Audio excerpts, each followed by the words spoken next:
ETF index mutual funds నేర్చుకుని stock మార్కెట్లో రాణించాలనుకుంటున్నారా? వెంటనే ఈ నెంబర్కి కాల్ చేయండి. నమస్తే అండి. నమస్తే జయ. రమగారు, మనము మృశ్యకటికం అని ఒకటి సిరీస్ చెప్పుకున్నాం. అలాంటిది ఏమన్నా ఉన్నాయండి? సిరీస్ కాదు, సింగిల్ నాటకం చెప్తాం. ఇది ఒక సంస్కృత నాటకమే. సంస్కృత నాటకం, తెలుగు పేరు మాత్రం తారుమారు. పూర్వం అట శాండిల్యుడని ఒక బ్రాహ్మణి ఒకడు ఉండేవాడు. కడు నిరుపేద పాపం, భోజనం గడిచేది కాదు. వాడికి మహాభోజనాసక్తి. తన వేరే విద్య పెద్దగా చదువుకోవడానికి బద్ధకం, ఏదో అలా ఉండేవాడు. అయితే ఎక్కడ భోజనం గడవడలు, భుక్తి గడవడలు అతను చేసే పనులతోటి. పెద్ద సంసార తాపత్రయం ఏం లేదు. వాళ్ళ అన్నయ్యలు వదినలు వాళ్ళ తంటాలు వాళ్ళు పడేవాళ్ళు. వీడు ఒకడే, పెళ్ళిగిళ్ళి ఏంలే.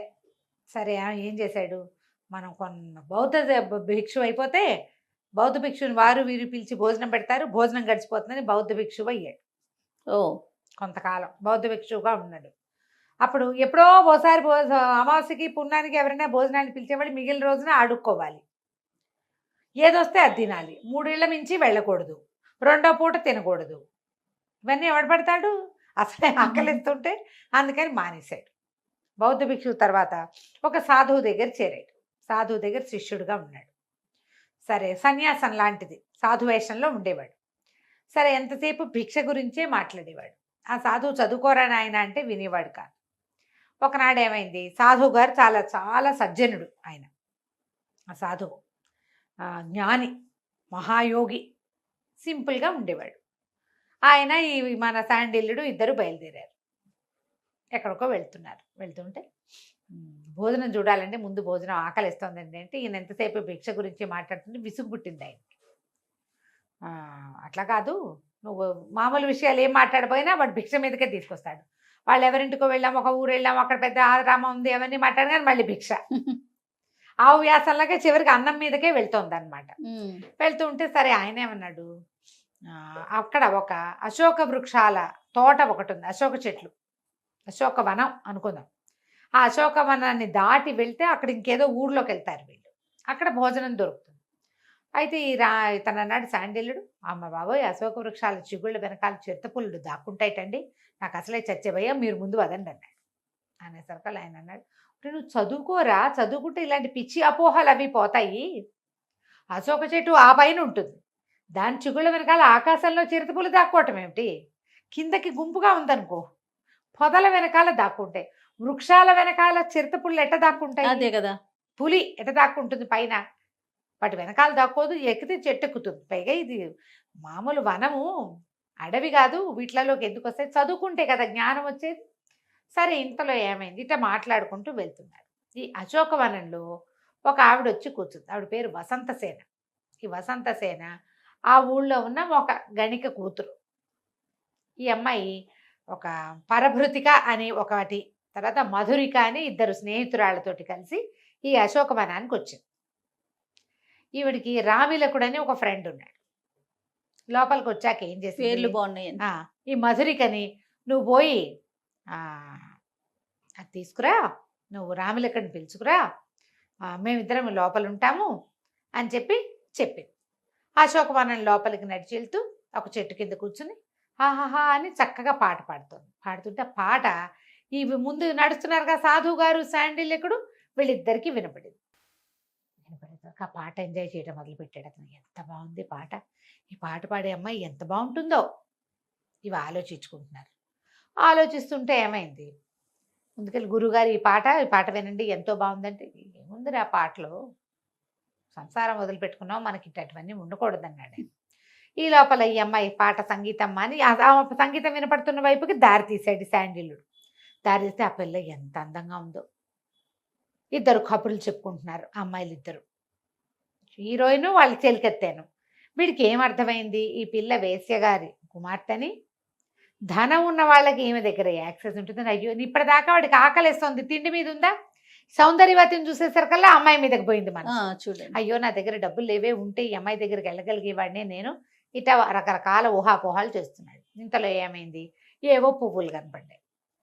ఆ పువ్వులు కోద్దామనుకున్నారు అమ్మాయిలు ఇద్దరు. ఈ పిల్ల ఎగిరి కోయబోతోంది. ఇంతలో ఏమైందట, ఈ వసంతసేనకి జీవితకాలం అయిపోయింది. ఒక యమభట్టుడు ఒకడు వచ్చి అక్కడ చెట్టు పక్కన నిలబడి ఉన్నాడు. అయ్యో. ఈ పిల్ల ఆయుష్ తీరంగానే తీసుకుపోవటానికి, ఆయుష్ తీరటానికి అమ్మాయి ఏదో ఒకటి చెయ్యాలి క్రియ. పువ్వులు కోయటం కోసం ఒక చెట్టు పక్కన నిలబడి ఎగిరి కోస్తుంటే చెట్టు పక్కగా ఒక చిట్టి పుట్టదు. ఈ యమభట్టుడు ఇమీడియట్గా సర్పంగా మారి ఆ పుట్ట మీదకి కాలేసి ఎగరబోతున్న అమ్మాయిని కాటేశాడు. కాటేయంగానే అమ్మాయి కేకలు పెట్టి పడిపోయింది. పాము కరిచింది, చూశారు. ఇది ఇంకా చచ్చిపోలే, పడిపోయింది కేకలు పెడుతూ. పడిపోయేసరికి ఈ పరభృతికి అయ్యో అయ్యో ఏమైందమ్మా ఏమైందమ్మా అంది. చూస్తే పాము కాటు కనపడుతోంది.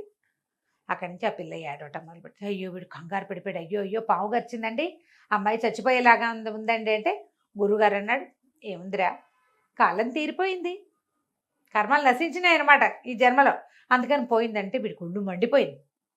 గురుగారు ఎంత దుర్మార్గుడు, పిల్ల చూస్తే ముట్టుకుంటే మాసిపోయేలాగా ఉంది, అంత చక్కగా సంగీతం పాడింది, చచ్చిపోతుంటే కర్మంటాడా, అయ్యో అనద్దు. అదే కదా. పరిగెత్తుకుంటూ అక్కడికి వెళ్ళాడు. వెళ్ళేసరికల్లా దగ్గరికి వెళ్తే ఈ అమ్మాయి వస్తే మా అమ్మకి నా నమస్కారాలు చెప్పు, రామిలకుడికి చెప్పు, నేను నా పంచప్రాణాలు వాడేనని అని కాస్త ప్రాణం వదిలేసింది. చచ్చిపోయేసరికి దగ్గరికి వెళ్ళేసరికి అప్పటిదాకా పాడుతూ చేతులు చాపుతూ మహాసౌందర్యవతిగా కనపడ్డ అమ్మాయి అట్లా నిశ్చేష్టగా చచ్చి పడుండేసరికల్లా ఈ శాండిల్డ్ ఓ అని పెద్ద పెట్టును ఏడ్చి కూర్చున్నాడు దాని దగ్గర. దుఃఖం వస్తుంది చూడు ఎవరైనా చనిపోయేసరికి. ఈ పరభృతికి నిర్ఘాంతపోయింది, వీడెవడో మహానుభావుడు వచ్చేస్తున్నాడు, ఎందుకు ఏడుస్తున్నాడో అర్థం కాలే. కానీ తర్వాత ఏమనిపించింది, ఈయన సాధు వేషంలో ఉన్నాడు, ఎంత దయాద్ర హృదయుడు. అదే కదా. పరాయి పిల్ల ఎవరితో చనిపోతే అది కూడా గణిక పాపం, చచ్చిపోతే ఏడుస్తున్నాడని అయ్యా శవం చూస్తూ ఉండండి, మళ్ళీ వాళ్ళ అమ్మని పిలుచుకొస్తాను అన్నది. అనేసరికల్లా వీడు దాని దగ్గర కూర్చుని అమ్మాయిని తన దగ్గరికి శవాన్ని దగ్గర తీసుకుని ఏడవటం మొదలుపెట్టాడు. అయ్యో పిల్ల బతికుండగా ముట్టుకోలేకపోయానే, చచ్చిపోయింది దాన్ని ముట్టుకోవాల్సి వచ్చింది, నా జీవితం ఎంత ఇదైపోయిందని వాడు తెగేడు చేస్తున్నాడు ఆ అమ్మాయి కోసం. గురువుగారు కూడా ఆశ్చర్యపోయారు. ఓరిని వీడేమిటి ఇలా ఉన్నాడు, వీడికి ఇప్పుడు ఏమిటి ఈ అమ్మాయే కావాలి వాడికి, నేనేం చెప్పినా వాడు విండు. అందుకని ఆయన ఏం చేశాడు, సరే మనం అమ్మాయిగా మారి వీడికి బుద్ధి చెప్దామని తన శరీరాన్ని చెట్టు వెనకాల విసర్జించి ఈ అమ్మాయి శరీరంలోకి పరకాయ ప్రవేశంతో వచ్చేసాడు. వచ్చేసేసి కళ్ళు తెరి చూసేసరికల్లా తెల్లబోయాడు. అమ్మాయి అమ్మాయి లేచావా అన్నాడు. లేచాను, ఇదేమిటి మురిగ్గా ఉన్నావు, నువ్వు నన్ను ముట్టుకోబోక కాళ్ళు చేతులు కడుక్కురా, అప్పుడు ముట్టుకుందు కానీ లేచెళ్ళు నువ్వని. వీళ్ళు నిర్ఘాంతపడి పిల్ల ఎంత పవిత్రురాలు, అవటానికి గణిక కూతురని పిల్ల చాలా మంచి బుద్ధిమంతురాలని పోయి కాళ్ళు చేతులు కడుక్కొచ్చేసరికల్లా ఈ అమ్మాయి వసంతసేన రూపంలో ఉన్న గురువుగారు అన్నారు, చక్కగా చదువుకోకూడదు నువ్వు, చదువుకోవాలి, నువ్వు బాగా చదువుకోవాలి, చదువుకుంటే జీవితంలో చాలా అన్నీ వస్తాయి. వీడు తెల్లబోయే ఇదేంటి గురుగారులాగా మాట్లాడుతోంది, ఇందాకటి దాకా పాట పాడుతోంది, సంగీతం పోయి ఇప్పుడు ఏమిటి ఇది వచ్చింది కొత్తగా. వీడు దగ్గర ముట్టుకోకూడదు, దూరంగా నిలబడి మాట్లాడు, చక్కగా చదువుకో. ఇంతలో ఏమైంది, ఆ పరభృతిక పరిగెత్తుకొచ్చింది వాళ్ళ అమ్మని తీసుకుని. వాళ్ళ అమ్మ మెల్లిగా స్థూలకాయ రేళ్ళబడి మెల్లిగా నడిచేస్తుంది. పరభృతిక పరిగెత్తుకొచ్చింది, మధురికేమో రామిలికుడిని తీసుకొచ్చింది. వాడు పరిగెత్తుకుంటూ వచ్చి ప్రేయసి దగ్గర పడి, ఎవడరా నువ్వు మీద పడతావు పక్కన నుంచి. ఆ రామిలకుడు తెల్లబడి ఇదేంటి ఏమైంది, నీకు కోపం వచ్చిందా, నేను లేటుగా వచ్చానని నేను వెళ్ళి చెంగు పుచ్చుకుపోయాడు. చిచ్చి చెంగొద్దులు వెధవ నల్లమోహన్ నువ్వును, ఎవడరా నువ్వు ఆడవాళ్ళు ముట్టుకుంటావో అని కాదు. వీని ఎట్లా గుర్తుపడతాడు, గురువు గారు వసంతసేన వేషంలో ఉన్నాడు కానీ రామిలకుడిని గుర్తుపట్టలేడు, ఆయనకి తెలియదు కదా. రామిలకుడు తెల్లబడి ఏమైంది ఈ అమ్మాయికి, ఎందుకు ఇట్లా మాట్లాడుతోంది. ఆ పరభృతికి పరిగెత్తుకుంటూ వెళితే వాళ్ళ అమ్మతో పాటు వైద్యుడిని తెచ్చింది. వైద్యుడు వచ్చాడు, అమ్మాయికి పాము గడిచింది అని చెప్పేసి మొత్తం ఆయన తెచ్చాడు, విషానికి విరుగుడికి బోళ్ళని మందులు తెచ్చాడు, మొత్తం అన్నీ పచ్చాడు. పరవంగానే వసంతసేనది, వైద్యం చదువుకున్నావా నువ్వు, ఏం చదివావు చెప్పు, విషాలు ఎన్ని రకాలు, ఏం మందు వేస్తావు దేనికి అనేసరికల్లా వైద్యుడు తెల్లబడి ఇదేంటి పిల్ల విచిత్రంగా మాట్లాడుతోంది, నాకు తెలుసని చెప్పబోయాడు. అక్కడి నుంచి ప్రశ్నలు మొదలుపెట్టింది. గురువు గారికి చదవచ్చు, ఆయన వసంతసేన రూపంలో ఉన్నాడు, విషవైద్యుడు రాగానే వాడి మీద ప్రశ్న సంధిస్తున్నాడు. వాడు అన్నాడు, ఇది మన వల్ల దిగేది కాదు, పిల్లకి పిచ్చెక్కినట్టుంది, ఏమిటో కొత్తగా మాట్లాడుతుంది, ఇంకోటి ఎవరినో తెస్తానన్నాడు. ఈవిడేమో రామిలకుడిని తిడుతుంది, రామిలకుడిని తిట్టిపోసేస్తోంది. వీడికేమో ఈ శాండిల్యుడు పక్కన నుంచున్నాడు. వీడికి అమ్మాయి ఇంతకుముందు రా మన ఇద్దరం మాట్లాడుకుందామని పిలిచింది కదా, చదువుకో ఇదికో అంటోంది. ఇప్పుడు సడన్ గా రామిలకుడు వచ్చేసరికి సీన్ అంతా మారిపోయింది. ఏం చేయాలో తెలీదు. ఇంతలో ఏమైంది, ఒక పొరపాటు జరిగింది ఇక్కడ.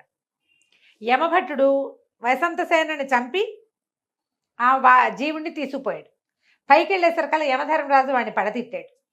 ఈ వసంత సేన కాదు, ఓహోహో. ఆ వసంత సేన ఇంకోటి. నువ్వు ముందు ఈ వసంత సేనని ఈ బాడీలో ప్రవేశపెట్టి ఆ వసంత సేనని తీసుకురా, ఇంకో ఘడీ కాలమే ఉందన్నాడు. ఓహో. వీడు పరిగెత్తుకొచ్చేసరికి కల్లా వసంత సేన బతికే ఉంది. ఈ జీవుడిని ఏం చేయాలి ఇప్పుడు? చెట్టు వెనకాల ఇంకొకటి ఉంది కదా. చూడలేదు మొదట. ఓ. ఈ మాట్లాడేవాడెవడో ఏమో వాడికి అర్థం కాలేదు. వసంత సేన ఎటా బతికింది? జీవుడేమో మన చేతిలో ఉన్నాడు. వసంత సేన ప్రాణం యమధర్మరాజు యమకింకరుడి చేతిలో ఉంది. ఆ. ఈ వసంత సేన ఏమో కూర్చుని విష వైద్యము దాని పాఠాలు చెప్తోంది. అర్థం కాలేదు ఏం జరిగిందో. మళ్ళీ పరిగెత్తుకుంటూ పైకి వెళ్ళాడు. ఆయన అన్నాడు, అట్లా కాదురా, ఒక సిద్ధుడు ఒక ఆయన, సాధువు ఒక ఆయన తన శరీరంలోకి మార్చాడు, ఇవో పంచి దీన్ని అందులోకి మార్చు, అక్కడ వదిలిపెట్టి రావాలి, నువ్వు బాడీని బాడీలోకి ప్రవేశపెడితే గానీ కుదరదు. అక్కడి నుంచి ఆయన ఏం చేశాడు, ఈ వసంత సేనని తీసుకెళ్ళి ఆ యమభట్టుడు ఆ గురువుగారి శరీరంలో ప్రవేశపెట్టాడు. బాగుంది. ఆయన లేచి కూర్చున్నాడు. ఈ లోపల ఏమో వసంత సేన వాళ్ళ అమ్మ ఏడ్చుకుంటూ వచ్చింది. నా కూతురు అంటే, అమ్మ ఇక్కడికి రావే, నేను ఇక్కడ ఉన్నానని పిలుస్తుంది. ఇక్కడ చూస్తే ముసలి వేషం, జీపు గడ్డం, జుట్టంతా పండిపోయి, కాషాయ వస్త్రాలు, నేనే వసంత సేనని అని ఇట్లా అంటుంది. పాట సవరించుకుంటోంది అనమాట. ముసలాయనేమో అమ్మాయిలాగా యాక్ట్ చేస్తున్నాడు, అమ్మాయి ఏమో గడ్డని ఊరుకుంటుంటుంది, నిమిషానికి ఒకసారి లేని గడ్డ అని. అంత గందరగోళం మెంటలెక్కిపోతుంది. వాళ్ళకి ఏం చేయాలో తెలియటం లేదు. ఆ తండ్రి వచ్చాడు, ఈ తల్లి వచ్చింది. అక్కడి నుంచి రాములకండు కూడా పిలుస్తున్నాడు. ఇద్దరు ఒకళ్ళని చూసుకుంటున్నారు. ఏం చెయ్యాలో తెలియలేదు. ఇప్పుడు ఎలా ఇది ఎందులో కాదు ఇందులోకి వస్తుంది? వీడికి ఒక్క నిమిషం తర్వాత ఏమర్థమైందంటే, వసంతసేన డిట్టో గురువుగారు లాగా యాక్ట్ చేస్తోందని, గురువుగారేమో వసంతసేనలాగా ప్రవర్తిస్తున్నాడని. మాట అది అంత గొంత అలాగే ఉంది, మొగ్గొంతే. అక్కడి నుంచి వీడు అర్థం కాలేదు, అటు ఇటు చూడడం మొదలుపెట్టారు వీళ్ళు. ఈ లోపల ఇంకో వైద్యుడు వచ్చాడు. వైద్యుడు వచ్చి ఆయనకి తెలిసింది, పిల్ల మీద ఏదో ప్రయోగం జరిగింది, ఎవరో గురువుగారు ప్రవేశించాడు అని చెప్పాడు. ప్రయోగంగా జరిగింది గురువుగారు. ఈ లోపల మళ్ళీ యమకింకరుడు ఆ అసలు వసంత సేనని తీసుకెళ్లి ప్రవేశపెట్టి మళ్ళీ కిందకు వచ్చాడు చూడ్డానికి. ఆయనకే చెప్పాడు, బాబు క్షమించండి, ఇది ఏదైనా మీరు మార్చకపోతే ఇదంతా సెట్ అవ్వదండి. మన ఈ లోపల నన్ను పైకి రానివ్వరు, నరక ద్వారం ప్రవేశము ద్వారం మూసేశారు, నాకు సరిగ్గా బాడీలోకి ప్రవేశపెట్టాలి. వాడు ఎందుకు పరిగెత్తుకొచ్చాడు? వసంత సేన శరీరాన్ని కాల్చేస్తారేమో అని పరిగెత్తుకొచ్చాడు. కాల్చకుండా ఇంకొక ఆయన ఎక్కిపోయాడు అందులోకి. మొత్తానికి ఏం చేశారు, ఆయన బతిమలాడితే గురువుగారు వసంతసేన శరీరంలోకి వసంతసేనని పంపించి తన శరీరంలోకి తను వచ్చాడు. వసంతసేన రాములకుడు వాళ్ళిద్దరు పరభృతికని మధురికని వాళ్ళ అమ్మని వెంబడి పెట్టుకుని వాళ్ళ ఇంటికి వెళ్ళారు. శాండిల్యుడేమో భోజనం పెట్టిస్తారండి ఇవాళకైనా, ఈ రోజంతా ఈ కథతోటే ముగిసిపోయిందని గురువుగారితో కలిసి బయలుదేరిపోయాడు. ఒక్క గంటలో ఎంత కథ తారుమారైపోయింది. నాటకం ఎంత బాగుంటుందో. ఈ పడిపోయిన వసంతసేన టైమని లేచి కూర్చోటం, గురువు గారి లాగా యాక్ట్ చేయటం, వచ్చిన వాడిని జనాయించేయటం కామెడీగా ఉంటుంది, ఎక్సలెంట్ గా ఉంటుంది. నాటకం సంస్కృతం పేరైతే నాకు గుర్తు రావట్లేదు, దాని పేరు పట్టుకుని మళ్ళీ పెడదాం. కామెంట్స్ జనాలు అడుగుతారు కదా సంస్కృత నాటకం ఏంటండి అని, చూద్దాం. పల్లవ మహేంద్ర వర్మ నాటకం అని గుర్తుంది పేరు, తెలుగు పేరు. దీని సంస్కృత నాటకం కూడా నాకు తెలుసు, ఆ పేరు జ్ఞాపకం రావట్లేదు. కథ కంచికి మనం ఇంటికి. నమస్తే రమ్మ గారు. నమస్తే.